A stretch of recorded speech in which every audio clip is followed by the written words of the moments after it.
A woman never made it to work. That single missed morning would take 23 years to explain. It was the 2nd of May, 2001, in Chevy Chase, Maryland, a quiet, affluent suburb just outside Washington, D.C. The kind of place with manicured lawns, tree-lined streets, and neighbors who knew each other by name. The kind of place where nothing was supposed to happen. Leslie Priya was 49 years old. She had built a life here, a marriage, a daughter she'd raised into adulthood, a job she showed up to without fail. She was, by every account, reliable. Predictable in the best possible way.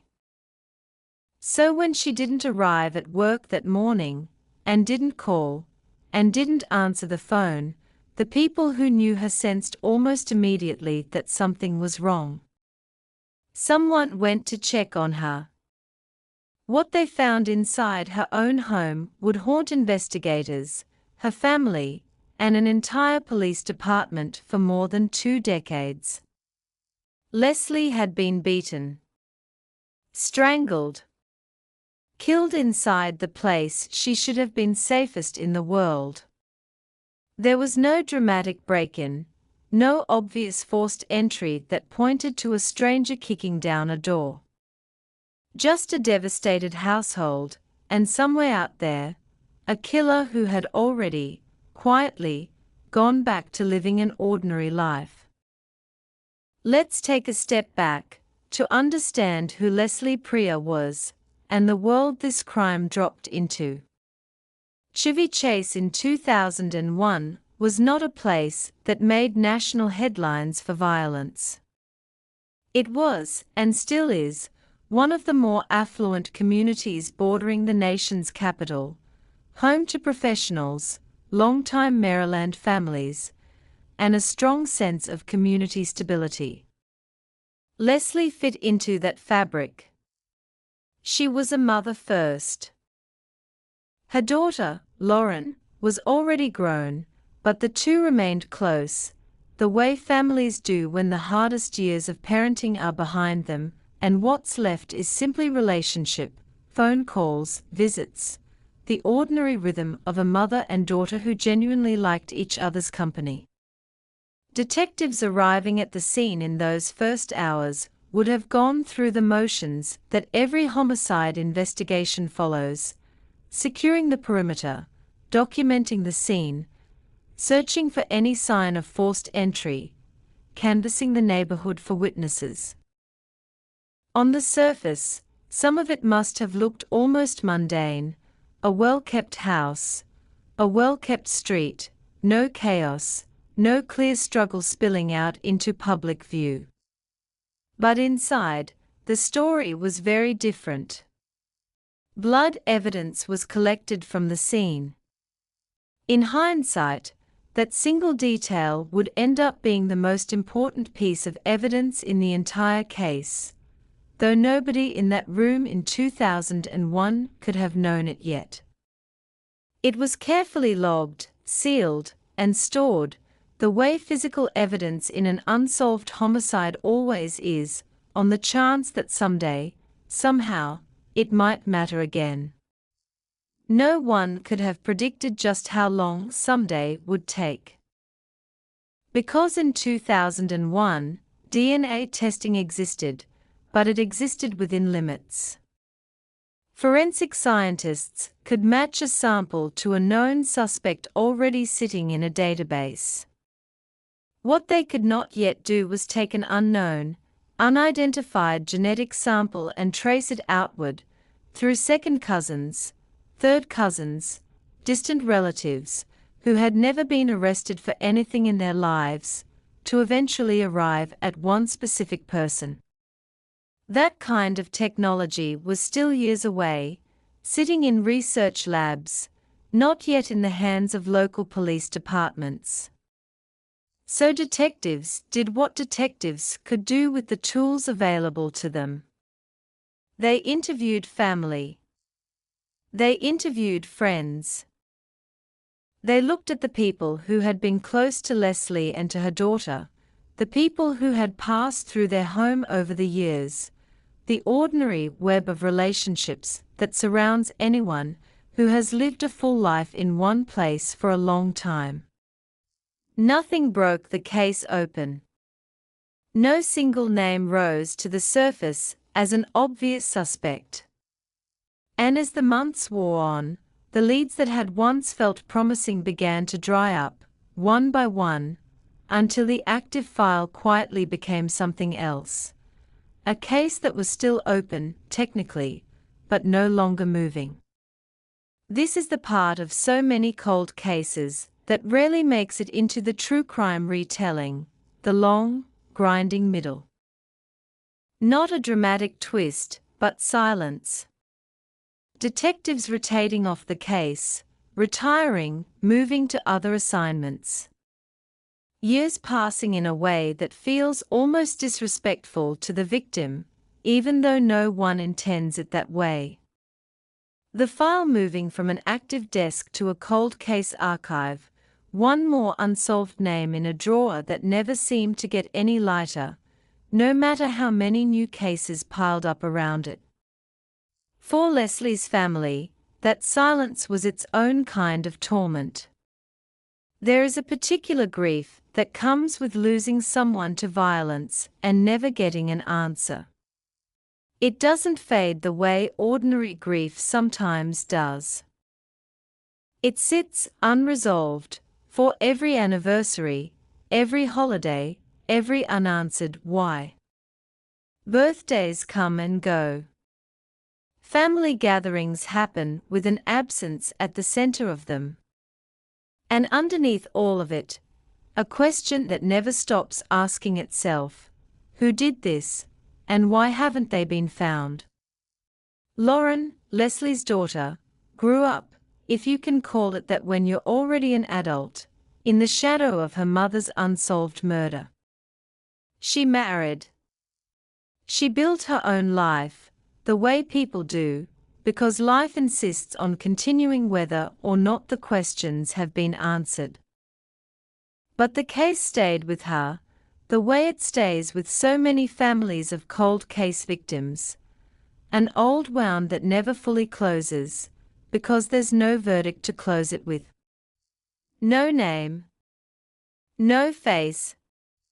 No moment where the world says, definitively, here is who did this.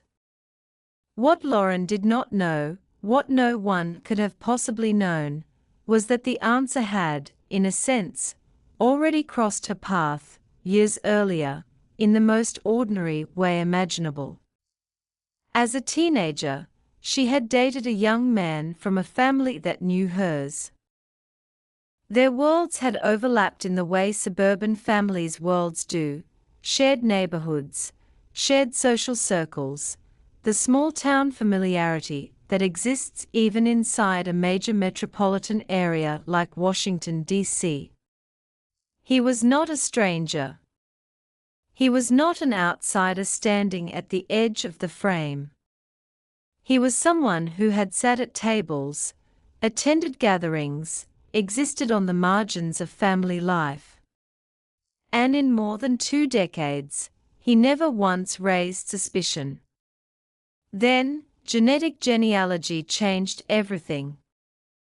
By the 2010s, the same forensic technique that had cracked the Golden State Killer case, matching an unknown crime scene DNA sample against public genealogy databases to build out a family tree, was being applied to cold cases across the country, one after another, in a wave that felt, to investigators who had waited decades for a breakthrough, almost miraculous. The method didn't require the killer's own DNA to already be sitting in a police database. It only required a distant relative's DNA, voluntarily uploaded to a genealogy website for reasons that had nothing to do with any crime, someone curious about their ancestry, someone building a family tree as a weekend hobby. From there, investigators could work backward, branch by branch, generation by generation, cousin by cousin, narrowing an enormous tree down to a single living person who fit the evidence. That is exactly what happened with the blood evidence still sitting, decades old, in the Priya case file. Investigators built out that family tree, piece by piece. They ruled out relative after relative, cross-referencing ages, locations, and family histories against what little was known about the killer. It was slow, painstaking work, the opposite of the dramatic breakthrough moment that television often promises. And eventually, one name kept surfacing, again and again, at the center of the narrowing branches. Eugene Gliga. The connection was almost too strange to fully process. Gliga was the same young man Lauren had once dated as a teenager, the one whose family had known hers, who had been, for a time, part of the fabric of their lives. He had grown into an adult with what friends and acquaintances would later describe as a quiet, studious, unremarkable presence. Nothing about him invited a second look. Nothing about his life afterward suggested a man carrying the weight of something like this. And for 23 years, that was exactly the point. He had not fled. He had not changed his name or disappeared into another life. He had simply continued, in plain sight, while the case that could have ended his freedom sat frozen in an evidence locker, waiting. In the summer of 2024, U.S. Marshals moved in. Gliga was arrested in Washington, D.C., and charged with first-degree murder in Leslie Priya's death. For Lauren, the news landed like an earthquake. The man she had once known, once trusted enough to bring into her family's orbit, was now accused of being her mother's killer, the entire time, hiding in plain sight while their lives continued to intersect at funerals, family gatherings, the small overlapping world of people who technically knew each other, but had long since drifted into separate adult lives. The case moved through the courts on the strength of that DNA evidence, evidence that had been sitting, patient and untouched, for over 2 decades, waiting for science to finally catch up to it. Gliga ultimately pleaded guilty.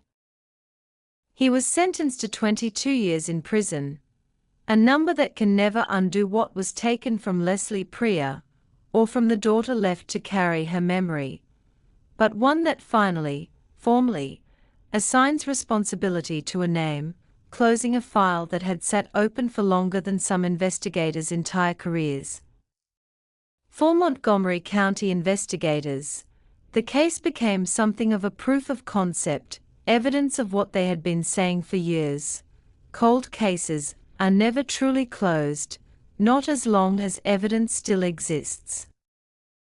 Somewhere in a locked evidence room, a single preserved sample can sit for 20, 30, even 40 years, waiting for the right piece of technology to arrive and finally speak on behalf of a victim who no longer can. It is a quiet argument for patience, for the slow, unglamorous work of preserving evidence long after hope of solving a case seems to have faded. For Lauren, it was something else entirely. Not just the end of not knowing, but the beginning of a different, more complicated kind of grief. The kind that comes not from mystery, but from finally understanding, in full, exactly what was lost, and who took it, and how close that person had been standing all along. There is no version of that knowledge that brings comfort, exactly. But there is a kind of peace in no longer having to wonder. Leslie Priya's case is a reminder of something uncomfortable but important. Time does not erase evidence. It only waits. And sometimes, the person responsible, has been standing far closer than anyone could have imagined, for far longer than anyone thought possible, not lurking at the edges of a life, but woven quietly into the middle of it. If a story like this stays with you, consider subscribing, because justice doesn't always arrive quickly. But as this case shows, it can still arrive.